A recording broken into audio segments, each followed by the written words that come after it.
Located at the edge of New York's Finger Lakes, Watkins Glen International is one of the most scenic and historic racetracks in North America. Racing here goes back to the 40s, where drivers zoomed around public roads. Eventually, the popularity of the Grand Prix led to the creation of the permanent course, which most people know as the Glen. Watkins Glen is a small community, but they love racing here, and fans from all over the Northeast and Canada flock to the track whenever there's an event. Here's what a lap around the circuit looks like. Heading down the front straight, getting ready for a really tricky downhill brake zone, looking for the 3 marker, hard on the brakes and immediately release the brake, roll into the apex, full throttle, don't go over the curb or you'll get a penalty.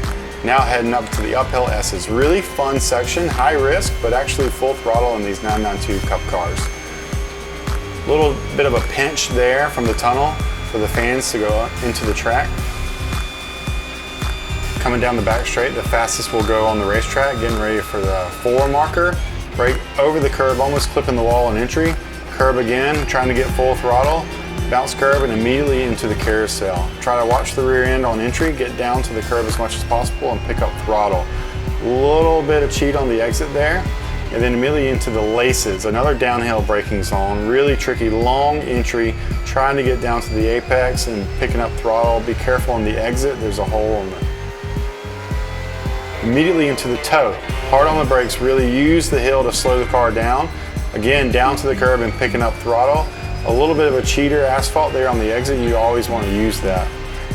A little bit of time to breathe and you're going into the heel.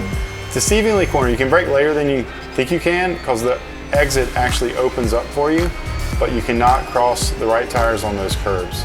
Now finally coming out the boot, really slow corner. Feels like you're always going too slow, but it's really long, and always watch the exit for the wall there. Finally some really high speed. Now turn 10, very, very fast. Light breathe, down to the apex, wait on throttle, and then immediately into turn 11, the last corner. Another hard hit on the brakes, release that, roll as much apex speed, and then watch that wall, but come as close as you can. And that's a lap around Watkins Glen. The track is most famous for the Bog, which was a wild party zone next to the track that rivaled Woodstock.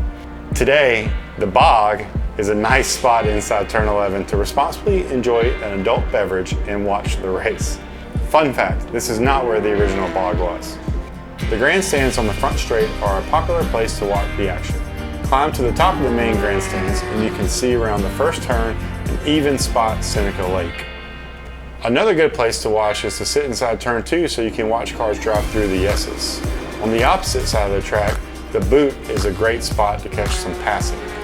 While there's plenty of good food at the track, including $1 hot dogs from Salem's on IMSA weekends, it's worth it to go into the town of Watkins Glen and walk along the pier, walk into the state park, and grab a cone at the Great Escape Ice Cream Parlor.